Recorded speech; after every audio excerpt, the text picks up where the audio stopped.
Bonjour et bienvenue à Trop Chien, le podcast qui suit la piste de l'univers des lévriers au Québec. Si ce n'est pas déjà fait, avant de poursuivre votre écoute, je vous invite à écouter l'introduction de ce podcast-là. Dans le fond, ça explique le but, du pourquoi et du comment j'ai décidé de faire ça sur le coin d'une table. Pour le premier épisode, je vous parle de lévriers italiens. Et oui, rien de moins. Je suis moi-même gardienne de 3 lévriers italiens, dont Lasca, qui a 3 ans, Céline, 2 ans, et Tony, 5 ans. Si vous êtes amateur de montagnes russes et d'émotions, et que vous aimez les grands cœurs sensibles, cet épisode est pour vous. Alors bonne écoute sur les lévriers italiens au Québec.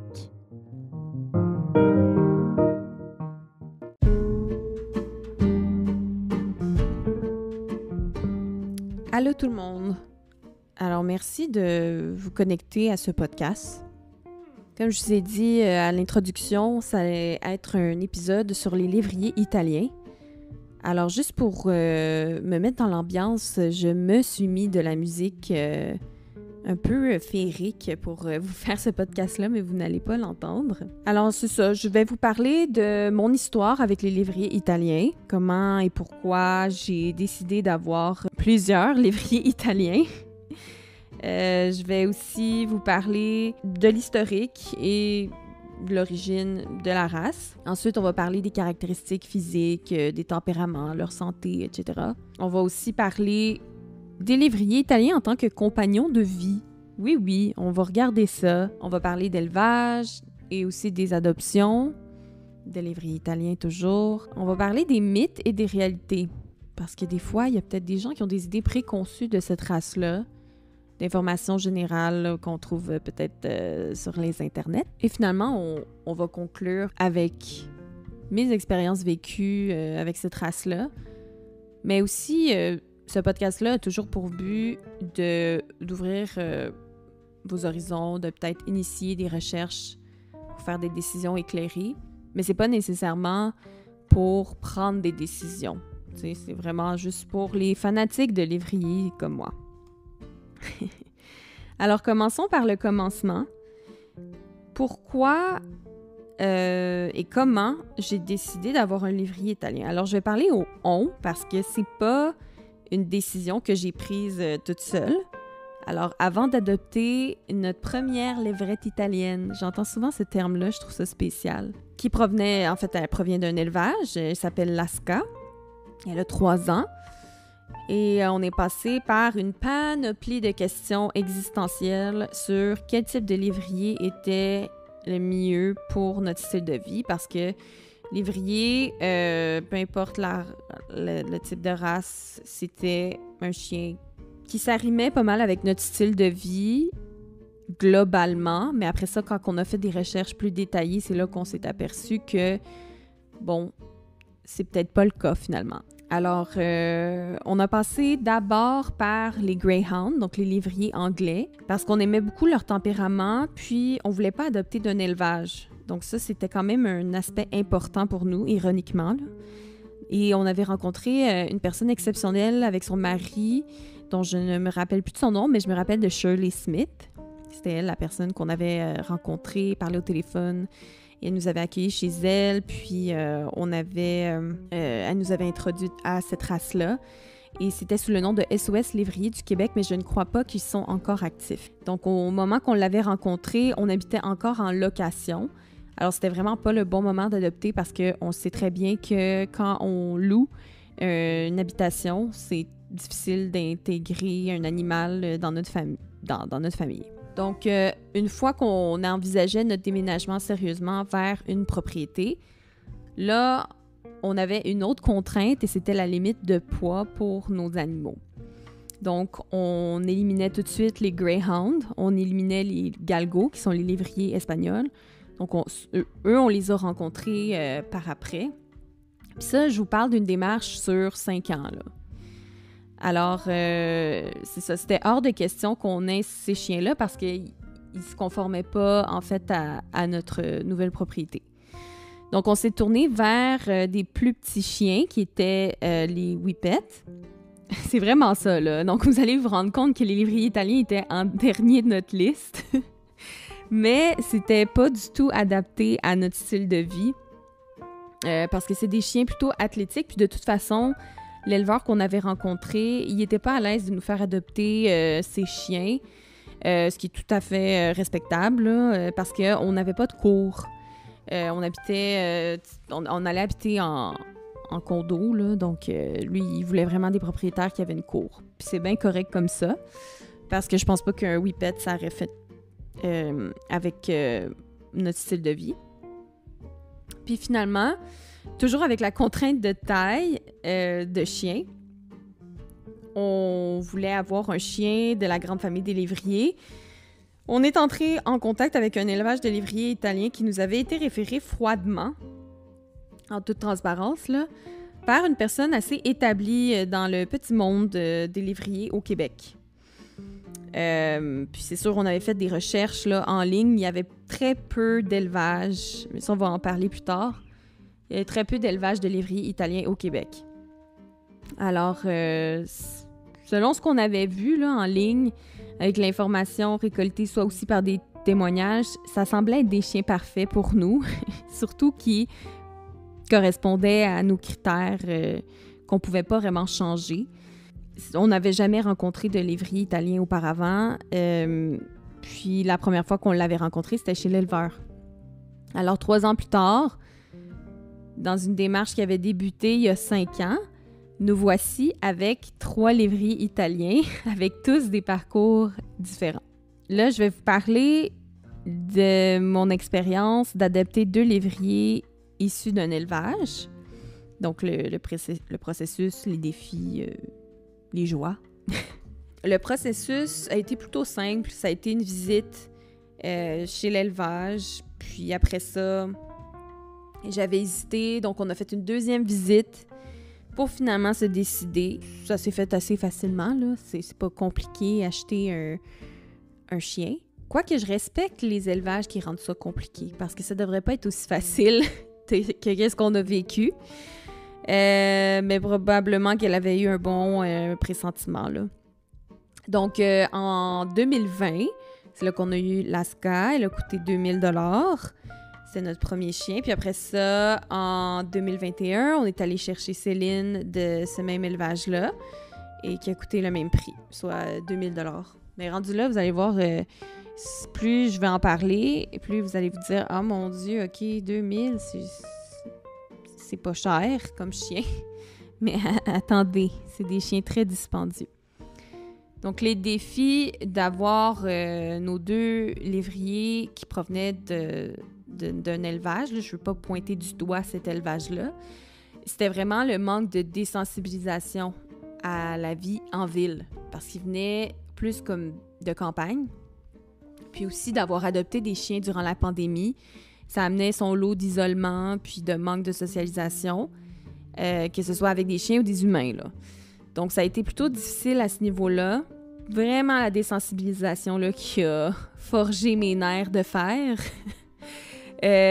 Parce que fallait les introduire à différentes températures. Le vent, ça a été épouvantable. Il a fallu que j'achète des ventilateurs pour les habituer. La coupe d'ongles, ça n'avait jamais été introduit. Donc ça aussi, ça a été super long à leur apprendre. Les vêtements, les harnais, la voiture. Ça, c'est vraiment des trucs de base qui sont tellement pratiques à avoir un chien qui a au moins été introduit un petit peu à tout ça, là. Pas juste comme un 15 minutes dans la période où il est chez l'éleveur, mais bon, ça n'avait pas été fait. Donc, ça a été assez compliqué parce que déjà à la base, ils ont des tempéraments craintifs. Donc là, ça a aussi été difficile. Un autre des défis qu'on a rencontrés, c'est la propreté. Alors, avec Laska, notre premier chien, on avait suivi les conseils de cet élevage-là. Alors, on avait acheté une énorme cage de berger allemand, puis on avait mis le pipi pad à l'intérieur de où elle dormait. Donc, première erreur, c'est de mettre le pipi pad dans la cage. Deuxième erreur, avoir une cage de berger allemand pour un lévrier italien qui pèse genre même pas 10 livres encore. Puis de le faire dormir dans une cage parce qu'un lévrier italien, ben, en tout cas pour nous, ça l'a marché. On l'a pas fait dormir dans une cage jusqu'à temps qu'il soit comme vraiment plus vieux. On a appris ça. Puis ça s'est fait après ça naturellement. Nos 3 lévriers italiens adorent leur cage. C'est juste que quand ils sont bébés, avec Lasca, j'ai bien appris que c'était pas bénéfique pour eux de dormir dans une cage tout seul tout le temps. Fait que c'est ça, la propreté, c'est encore difficile avec Lasca, là, parce que je pense que dans la première année de sa vie, ça a tellement été bizarre, puis on a essayé plein, parce que ça marchait pas, là, le pad dans la cage, donc on a essayé différentes techniques, puis c'est ça, quand elle voit un tapis, ben, elle pense que c'est un pipi pad, parce que c'est un tapis, tu sais, ou une serviette là, de bain, là, si on la laisse traîner, là. Elle peut pisser dessus, là, si le pad est trop sale à son goût. Fait que c'est ça. Je pense que je pourrais faire un épisode au complet sur la propreté des lévriers italiens. Mais avec Céline, ça n'a pas été aussi pire. Ça a été plus facile, étant donné qu'on l'a eu... on avait de l'expérience avec Lasca qui a été, ma foi, l'enfer. Puis 2, Céline, on l'a eu plus tôt. On l'a eu à 10 semaines, alors que Lasca, on l'avait eu à 12 semaines. Puis ça fait, selon moi, toute la différence. Avec Céline, par contre, le défi, tu sais, le tempérament, c'était super, malgré qu'elle était quand même très craintive, là. Puis qu'elle s'est comme dégénée plus à 1 an et demi, ça l'a pris plus de temps. Mais elle, la première année, elle avait même pas 1 an, elle s'est cassé la patte. Puis la deuxième année, elle s'est aussi cassé la patte. Puis elle avait même pas encore... elle avait-tu 2 ans? C'est au mois de mars. Fait que non, elle avait même pas 2 ans encore. Fait qu'elle s'est cassée 2 fois la même patte. Donc, c'est venu avec son lot de convalescence, les coups, parce qu'on n'avait pas renouvelé l'assurance à Céline. Donc, ça nous a coûté... Ce chien-là nous a coûté là, 18 000 en soins vétérinaires. Ça, c'est sans compter comme tous les achats que tu fais quand tu introduis un nouveau chien. Même si tu as déjà un chien chez toi, t'as besoin de nouvelles affaires, tu sais. Fait que c'est un chien qui a coûté extrêmement cher, puis ça a été toute qu'une expérience vraiment pas facile. Puis là, finalement, il faut bien que je vous donne des joies, les joies d'adopter d'un élevage. À la base, moi, je veux vous rappeler que je ne voulais pas l'adopter d'un élevage. Sans commentaire, je pense que ça dit tout, mon silence dit tout. Je dirais que ce qui est le fun avec un chien qui provient d'un élevage, c'est qu'on a plus de chances de développer des comportements qui sont sains et équilibrés. Ça dépend toujours de c'est quoi notre expérience, puis comment qu'on aborde l'éducation d'un chien. Mais pour mon expérience, c'est ça que j'ai remarqué. Puis aussi, de voir évoluer un chien, c'est beau. Il y en a pour qui ça va les intéresser, mais moi, j'y tenais pas tant que ça, là, tu sais, de voir avoir un chien puppy. Tu sais, je voyais ça comme un gros défi en termes de temps, d'argent puis d'éducation. Parce que pour moi, c'était super important aussi d'apprendre à comment éduquer mon chien. Donc, tu sais, je dis pas que quand vous sauvez un chien adulte, il n'y a pas d'éducation à faire, mais c'est juste que c'est vraiment pas pareil qu'un chien qui apprend à faire ses dents, qui apprend à faire pipi, qui apprend tout, là. Ça serait les positifs. Maintenant, je vais vous parler de l'histoire de notre lévrier qui est Rescue. Donc, son passé, comment c'est arrivé, puis tout ça. Donc, Tony, il est venu même pas 2 ans... Attends, il est venu quand? Céline, elle avait même pas encore 1 an. On venait tout juste de se remettre de la réhabilitation de la première patte cassée de Céline. Et là, Tony est arrivé comme un cheveu dans une soupe. Il avait besoin d'une famille comme là, une famille d'accueil.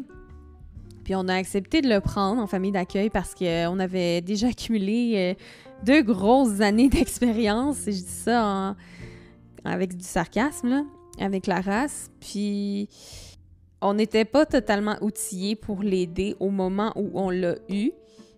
Mais il reste que, tu sais, je suis une personne quand même disciplinée, persévérante, puis j'ai besoin de comprendre le pourquoi, comment. Puis aussi, tu sais, j'avais... Un chien, ça vit jamais exactement les mêmes émotions complexes d'un humain, mais il y avait une partie de son histoire qui me liait à lui, à Tony. Mais là, avec son adoption, je dirais que ça a été plus demandant parce que déjà d'avoir 2 chiens, ça nécessitait beaucoup de temps, beaucoup d'argent et de patience pour éduquer 2 chiots jusqu'à l'âge adulte. Mais là, quand tu rajoutes un chien qui a des difficultés, qui a son propre passé, qui est réactif, qui fait de l'anxiété de séparation, qui a un tempérament très, très, très craintif, ça vient avec son lot de responsabilités comme j'avais jamais imaginé. Puis finalement, après 1 an à essayer de débattre si on le gardait ou pas, ça a été super déchirant parce qu'on était attachés, mais en même temps, on n'a pas eu de vie pendant 1 an, puis on le sent encore, là, que c'est pas super facile, même après 1 an post-adoption. On n'avait pas trouvé de famille qui pouvait comprendre la complexité de son histoire, ses traumatismes qu'il avait gardés, ses réactions. Fait que c'est pour ça que finalement, on l'a gardé par défaut, mais aussi parce qu'on s'imaginait pas vivre sans lui, même si notre environnement nous le permettait pas vraiment. Tout est temporaire, alors j'ose espérer que je resterai pas toujours où on reste présentement, puis que ça va être plus adapté, mais bon. Donc c'est ça, comme je disais, tu sais, Tony a vécu énormément de traumatismes, il a eu un passé très violent, très négligent, il a passé beaucoup de temps seul, sans nourriture. Je vous épargne les détails, là, qui ont traumatisé Tony.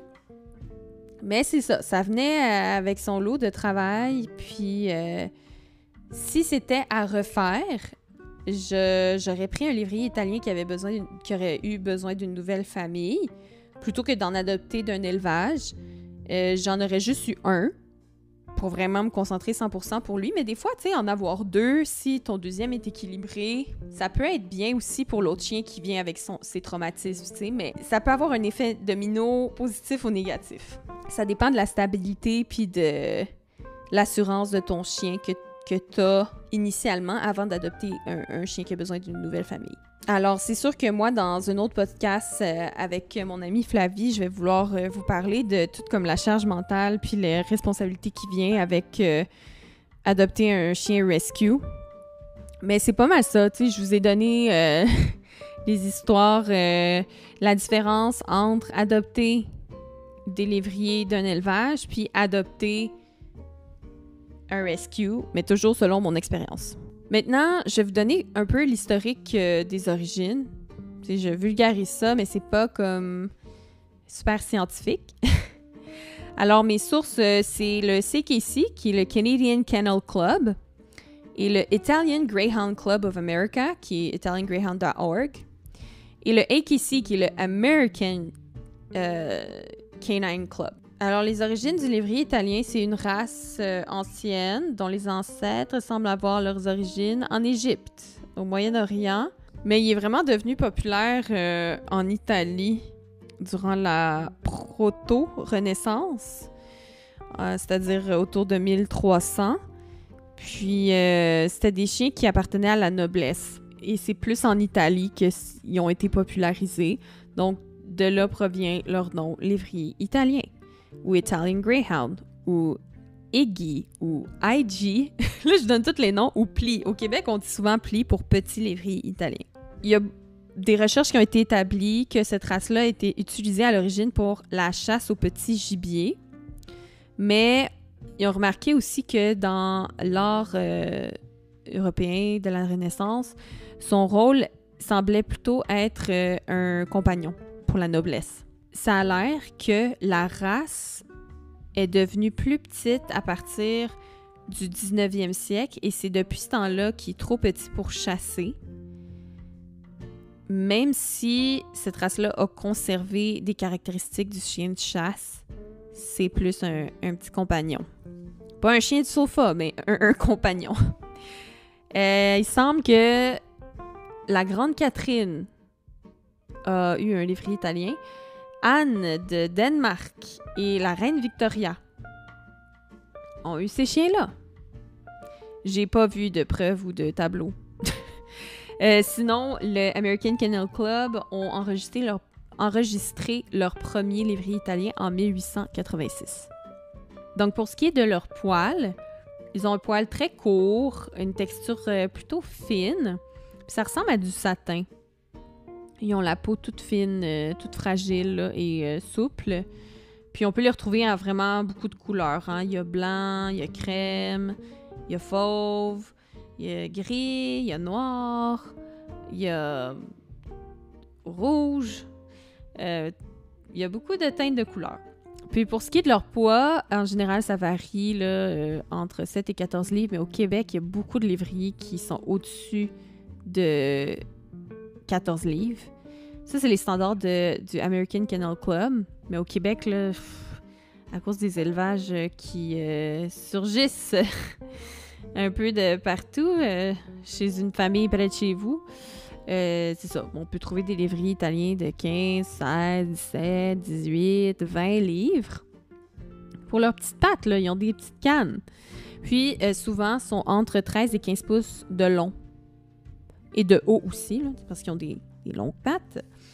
Leur tempérament, en général, là, sont intelligents pour de l'agilité. Hein? Ils sont agiles, évidemment. Ils sont très vifs. C'est surtout des chiens affectueux. Ils sont très, très, très sensibles de nature et ils sont réservés avec les étrangers, mais c'est des chiens extrêmement loyaux avec leur famille proche. Pour ce qui est de leur santé, là, c'est super important que l'élevage, il fasse des tests pour les parents. Ça, c'est tous les tests qui sont recommandés par le Club national de la race. Là. Évaluation de la rotule ou patella, parce qu'ils ont souvent des pattes cassées. Évaluation de la hanche, de la thyroïde. Ça aussi, j'ai vu beaucoup de lévriers italiens qui avaient des problèmes de thyroïde. Et évaluation pour les yeux, parce qu'ils ont souvent des problèmes de yeux et même de dents. Le toilettage, pour un lévrier italien, c'est super important que les dents soient brossées à tous les jours. Un détartrage, là, ça peut être fait à chaque année, selon les besoins aussi. Là, c'est pas obligé d'être à chaque année. Les bains, c'est rarement nécessaire, là, à moins qu'ils soient sales. Ou aussi, si tu as un lévrier mâle comme Tony, à cause de leur morphologie, sont prédisposés à s'uriner sur le torse, parce qu'ils ont un torse bombé à leur défense, là, et sur les pattes. Tu sais, si mon chien, il va faire ses besoins 3-4 fois par jour, ben je le lave presque au complet 3-4 fois par jour. Donc, il faut tenir ça en tête. Puis là, vu que leur poil est très court et lisse, un brossage là, avec une brosse en silicone, c'est parfait. C'est très suffisant. Les griffes, ça nécessite une attention particulière parce que les petits chiens, souvent, leurs griffes, ils poussent plus vite. Donc, il faut leur couper les griffes au moins une fois par semaine. Puis, il faut faire attention aussi parce que leurs veines de leurs griffes sont plus longues que d'autres races de chiens. Alors, il faut faire attention de ne pas couper trop loin pour ne pas couper la veine. Puis oui, ça peut être douloureux et les lévriers italiens sont très dramatiques, donc ils vont vous le faire savoir que vous les avez blessés en tabarnouche. Ça fait partie de leur charme. Aussi, super important, tu sais, au Québec, on est dans un pays nordique, donc le moindrement, quand il fait froid, ils ont besoin de vêtements. Alors, des bas d'hiver, ils ont besoin d'un manteau d'hiver, ils ont besoin d'un manteau de pluie, des pyjamas, un harnais à 3 points, parce que ils vont s'enfuir là, d'un harnais normal que vous achetez chez Chico ou chez Mondou, là, qui a juste une clip. Ça vous prend 2 clips. Voilà, c'est dit. Maintenant, pour ce qui est de leurs besoins d'exercice physique, c'est une race qui est quand même active, mais c'est par moment dans la journée. Donc, ils vont avoir des poussées d'énergie. Mais c'est des chiens qui aiment marcher, là. Ils aiment les promenades dans l'est. Parc à chiens, on évite à tout coup. My God, que c'est dangereux amener son lévrier italien dans un parc à chiens. À moins que ce soit une zone réservée pour petits chiens, mais même à ça. Si des chiens de berger et puis qui voient un lévrier italien courir aussi vite, c'est juste pas une bonne idée. Surtout qu'ils ont la peau tellement fragile. Ils peuvent se blesser facilement, là. Mais aussi, si vous avez une cour et qui n'est pas clôturée, il y a beaucoup de lévriers italiens qui se sauvent, malheureusement, qui s'échappent parce que il n'y a pas de clôture. Les lévriers, c'est des chiens craintifs. C'est des chiens qui courent très, très, très vite et c'est presque impossible de les attraper. Donc, s'il vous plaît, si vous avez une cour, clôturée. Sinon, toujours en laisse dehors. Toujours. Même si votre lévrier italien vous écoute, c'est mes conseils. Maintenant, l'entraînement. Est-ce que c'est facile d'entraîner un lévrier italien? Je vous annonce que non. Non. Ça vous prend un niveau expert ou ça va vous amener à un niveau pas expert, mais bon. C'est des tempéraments craintifs, hein? Donc, tout doit se faire très, très, très progressivement. Très, très, très, très, très doucement. Puis évidemment, dans la positivité, parce qu'il faut toujours être positif et patient avec nos chiens, voyons. Alors, c'est ça. Vous aurez été avertis. Vous êtes avertis, quoi. Qu'est-ce qui différencie maintenant les lévriers italiens aux autres lévriers? Ça revient à la taille, qui sont vraiment plus petits que les autres lévriers mentionnés. Les Whippets sont de taille moyenne, tandis que les Greyhounds, les Saluki, les Borzoi, les Galgo sont grands ou très grands. Puis sinon, leur tempérament, la plupart des lévriers sont doux, mais pas des lévriers italiens, là. Puis sont souvent considérés comme bien adaptés à la vie de famille. Puis les Saluki, les Borzoi sont supposément plus indépendants, mais tu sais, ça, c'est qu'est-ce que je vois sur Internet, là. Moi, j'en ai aucune idée, je suis pas experte là-dedans. En apparence, le lévrier italien et le Greyhound et le Whippet et aussi le Galgo, ils ont des pelages courts, tandis que les Saluki et les Borzoi ont des pelages plus longs et soyeux. Mais les Galgo, ils peuvent avoir une variété de poils. Donc, encore là, c'est pas mon expertise, je n'ai jamais eu de Galgo. Mais tu sais, au final, chaque chien est unique, là, malgré sa race, là. Et si vous envisagez d'adopter un lévrier, c'est vraiment conseillé de passer du temps avec la race, de parler avec l'éleveur ou d'autres propriétaires pour avoir une image complète, là, puis vous faire une idée. Pour ma part, mes chiens ils aiment creuser des doudous. C'est ça leur expertise. Puis sinon, 2 sur 3, ils sautent. Il y a Céline et Tony qui sautent de joie quand ils voient des écureuils. Sinon, Laska, elle s'en fout complètement. Puis les 3 sont difficiles à entraîner. Ça ressemble à ça. Sinon, je vais vous parler des lévriers italiens en tant que compagnons de vie.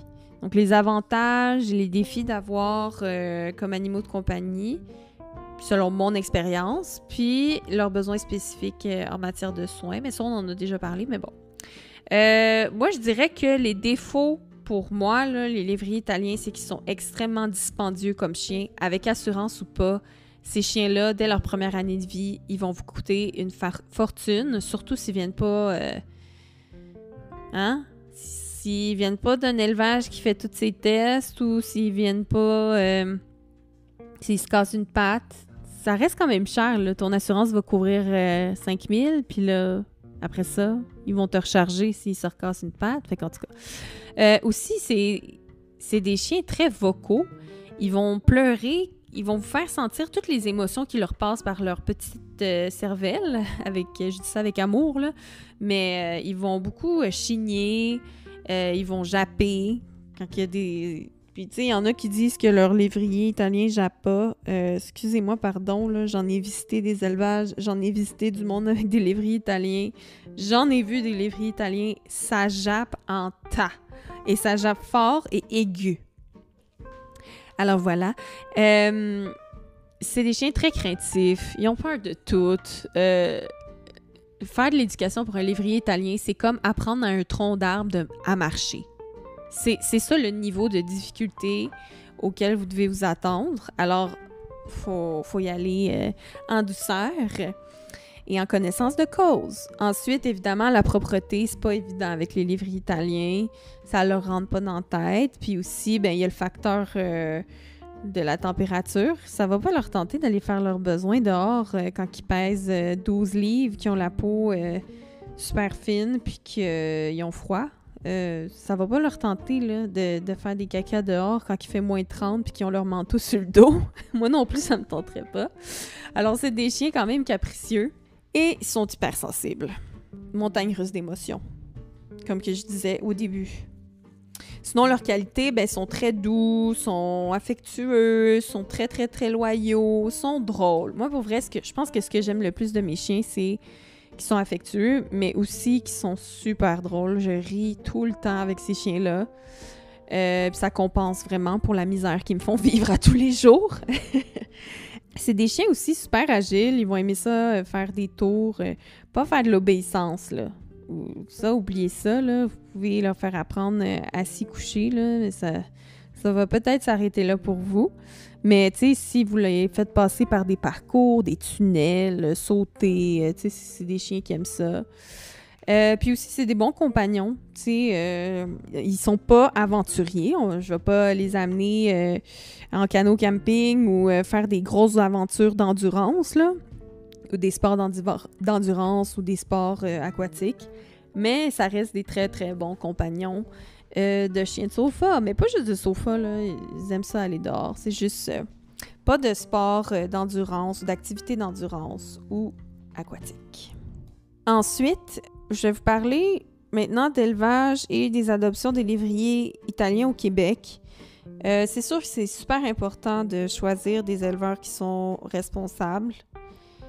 Mais je vous ai donné une couple de critères. Je vais vous en dire encore un petit peu plus. Si l'éleveur n'est pas connu par d'autres éleveurs, s'il ne va pas à des dog shows, s'il n'est pas impliqué dans sa communauté, s'il fait ça dans sa famille, genre que, tu sais, il connaît pas grand monde, c'est pas bon signe.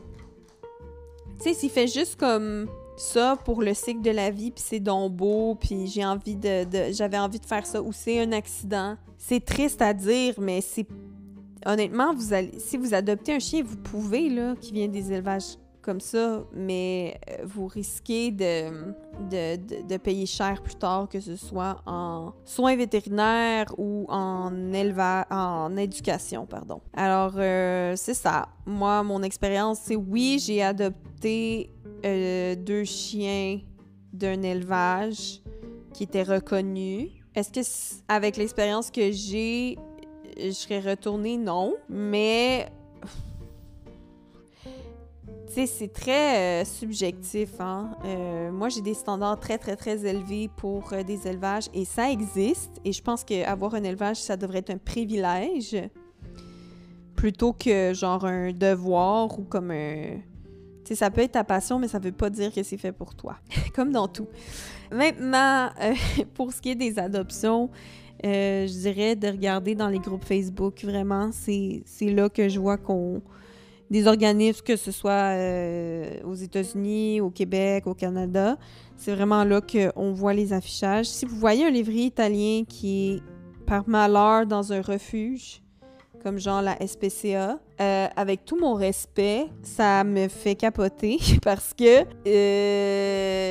oui, ils ont peut-être de l'expérience en refuge animal, mais est-ce qu'ils ont de l'expérience avec la race? Puis est-ce que tous les gens qui passent par là, par cette entreprise, cet organisme-là, ont l'expérience avec la race puis de savoir c'est qui les meilleures familles pour eux? Je ne pense pas. Je ne pense vraiment pas. Alors, pour de vrai, merci aux gens qui vont interpeller une communauté qui s'y connaît dans la race pour trouver une nouvelle famille, même si ça peut paraître honteux, même si ça peut paraître... en fait, c'est ultra difficile, ça prend énormément de courage de faire ça. Merci de faire ça, parce que si vous laissez votre chien chez le vétérinaire, parce que vous pouvez pas payer la facture, si vous laissez votre chien à la SPCA... il risque de se faire replacer, malheureusement, puis d'avoir une deuxième puis une troisième famille. Alors, soyez avertis là-dessus. Mais moi, c'est sûr que si c'était à refaire, comme je vous ai dit, j'adopterais d'un chien qui a besoin d'une nouvelle famille et non d'un élevage pour cette race-là. Puis même que je pense que c'est quand même important d'encourager des élevages éthiques puis qui respectent les chiens, puis que, tu sais, ils font ça, ils font pas ça à la chaîne, là. Ils connaissent tout le monde qui adopte de eux, puis ils ont des relations serrées avec, tu sais, puis qui ont une santé exceptionnelle de leur chien. Donc ça, c'est correct, mais il y en a pas. En tout cas, moi, je sais pas. Je veux pas m'avancer parce que je me suis déjà chicanée avec un élevage au Québec, puis... c'est ça, c'est que c'est très subjectif. Puis sinon, ben, la différence entre adopter d'un éleveur puis adopter d'un rescue, basée sur mon expérience, les deux sont difficiles, surtout au Québec, si vous adoptez d'un élevage. Ouais, fait que les deux sont difficiles. Puis sinon, ben, je pense que j'en ai assez dit pour de vrai. Vous devriez savoir c'est quoi mon opinion là-dessus. Maintenant, je vais vous démystifier certains mythes sur les lévriers italiens. Donc, souvent, il y a des gens qui disent que c'est des chiens de famille. J'ai même vu ça comme dans AKC, je pense, ou CKC. Mais moi, je pense pas. Je pense pas que c'est des chiens de famille parce qu'ils sont tellement capricieux, sont tellement craintifs. Tu l'amènes devant un bébé, c'est sûr qu'ils vont aimer un bébé naissant parce qu'il est tout chaud puis il sent la couche. Mais... Mais à part de ça, est-ce que ton enfant de 4 ans va pouvoir faire ce qu'il veut avec le chien, comme un chien qui a la patience d'un Golden Retriever ou d'un Labrador? Je penserais pas, là. Fait que pour moi, ça, c'est un mythe que c'est des chiens de famille. Chien d'eau, ça aussi, c'est un autre mythe, là. Je sais pas qu'est-ce que les gens veulent faire avec ces chiens-là dans l'eau. Leur morphologie fait en sorte qu'ils coulent à cause de leur torse. Puis, c'est pas des chiens qui aiment l'eau, là. Ils ont pas été élevés pour ça. Alors, leur morphologie est pas faite pour ça. Donc, voilà. Il y a des gens aussi qui sont comme « Ah! Quand ils me croisent, parce que oui, je me fais souvent arrêter avec mes 3 chiens, c'est normal, je pense. Puis je me fais dire « Oh, ils jappent pas, hein, ces chiens-là, hein? » Excusez-moi, là, mais ces chiens-là vont tout vous dire ce qui leur passe par la tête. Comme que tu l'encourages ou pas, là, à agir comme ça. S'il y a quelque chose qui va pas, ils vont trembler. S'ils viennent de faire caca puis leur caca est pogné, ils vont trembler, ils vont venir voir, ils vont chigner, ils vont japper comme des fous. Ça se travaille, là, mais honnêtement, c'est dans leur nature. Tous les lévriers italiens que j'ai rencontrés sont comme ça. Fait que pour de vrai, les perles rares qui pleurent pas tout le temps puis qui jappent pas, je vous salue puis je vous félicite. Mais c'est pas dans leur nature, là, de la race. Ensuite, un autre mythe, que c'est des chiens qui s'adaptent à tout, là.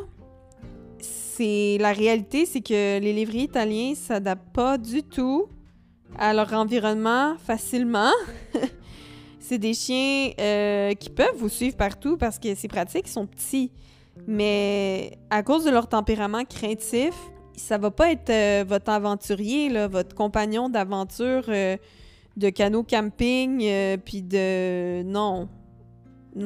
D'escalade, là. Non. Il va vous accompagner magasiner.